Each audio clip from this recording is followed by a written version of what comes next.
And also the TV personality and broadcaster, Parsons. Thank you for ending your week with us early in the morning. Appreciate it. Well, I don't know if the government's doing enough to prevent people accessing these substances in the first place.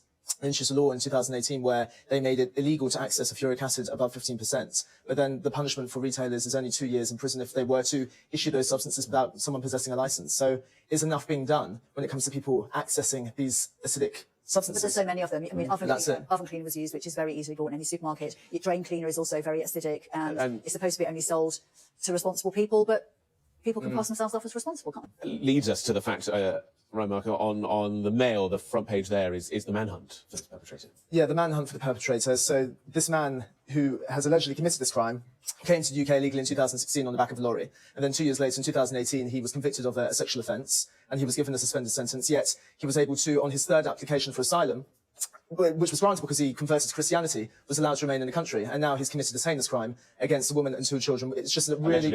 Allegedly. And it's just a really horrific story.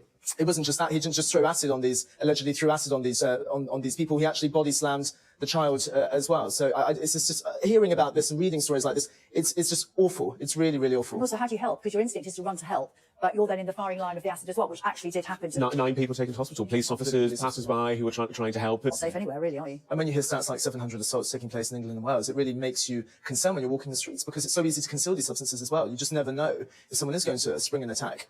An acid attack on you. And when you hear stories like this, it really strikes fear, I think, amongst so many people, especially when it's so easy sometimes to access these substances because of the lack of control. Yes, well, I remember when I was at school and I really dreaded PE because I was forced to play rugby. And I don't really understand why schools have this thing about forcing children to play sports, especially sports like rugby, where there's a risk of collision. And now academics are saying... It harbours team spirit, it's good for you. But there's so many other sports that can harbour team spirits. It's not just... Cricket can. Exactly. I mean, football, cricket, rugby is so... I was always scared whenever the PE teacher said, right, we're about to play rugby. It just struck me with it. Now academics are saying it's abusive to children's brains, and parents aren't actually aware of the long-term risks that rugby and other sports, collision sports, pose to young children. I can slightly understand. It's little kids, young kids, up to a certain level, play tag rugby, which is non-contact. Yeah, tag rugby is fine. So that article suggests that it's abuse of little children. Well, I think the article was referring to actual rugby, and when I was playing rugby at 15, I was actually knocked out, and after that, I'd never ever wanted to play the game. So I get why children are scared, because it is a very... have you played it? I mean, it's scary. I find it very scary, so I'm in support of banning it.